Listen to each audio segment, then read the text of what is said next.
കോട്ടയം കോരുത്തോട് ശബരിമല തീർത്ഥാടകരുടെ വാഹനം നിയന്ത്രണം വിട്ട് മറിഞ്ഞു. തമിഴ്നാട് ഈറോഡ് സ്വദേശികൾ സഞ്ചരിച്ച വാഹനമാണ് മറിഞ്ഞത്.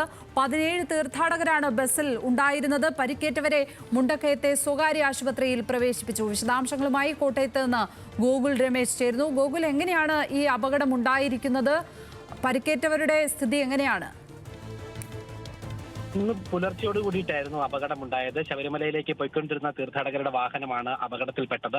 കോരുത്തോട് ഭാഗത്ത് വെച്ച് കോരുത്തോട് കോസടിക്ക് സമീപമാണ് വാഹനം അപകടത്തിലുണ്ടായത്. വാഹനത്തിന്റെ നിയന്ത്രണം നഷ്ടപ്പെട്ട് വാഹനം റോഡിൽ മറിഞ്ഞാണ് ഈ ഒരു അപകടം ഉണ്ടായത്. തമിഴ്നാട് ഈറോഡ് സ്വദേശികളായിരുന്നു ഈ തീർത്ഥാടകരായിട്ട് ഈ മിനി ബസ്സിൽ ഉണ്ടായിരുന്നത്. 17ഓളം ആളുകൾ ബസ്സിലുണ്ടായിരുന്നു. 17 പേർക്കും പരിക്കേറ്റിട്ടുണ്ട് എന്നാണ് നമുക്ക് ലഭിക്കുന്ന വിവരം. പരിക്കേറ്റ ആളുകളെയൊക്കെ തന്നെ മുണ്ടക്കയത്തെ സ്വകാര്യ ആശുപത്രിയിലേക്ക് പ്രവേശിപ്പിച്ചിട്ടുണ്ട്. പക്ഷേ ആരുടെയും പരിക്ക് സാരമുള്ളതല്ല, നിസാര പരിക്കുകളാണ് എല്ലാവർക്കും സംഭവിച്ചിട്ടുള്ളതെന്നാണ് ആശുപത്രി അധികൃതർ നൽകുന്ന റിപ്പോർട്ട്. ഒപ്പം ഈ അപകട സമയത്ത് തന്നെ അവിടെ ഉണ്ടായിരുന്ന നാട്ടുകാരും അതോടൊപ്പം തന്നെ ഫയർഫോഴ്സും പോലീസ് അടക്കമുള്ള ആളുകൾ എത്തിക്കൊണ്ടാണ് രക്ഷാപ്രവർത്തനം നടത്തിയത്. അപകട സമയം തന്നെ മുഴുവൻ ആളുകളെയും ആശുപത്രിയിലേക്ക് മാറ്റാൻ സാധിച്ചതുകൊണ്ട് തന്നെ വലിയൊരു കാഷ്വാലിറ്റി ഒഴിവാക്കാൻ സാധിച്ചതായിട്ട് നാട്ടുകാരടക്കം പ്രതികരിക്കുകയും ചെയ്തിട്ടുണ്ട്. എന്തായാലും ആരുടെയും പരിക്ക് സാരമുള്ളതല്ല എന്നുള്ളതാണ് ലഭിക്കുന്ന റിപ്പോർട്ട്.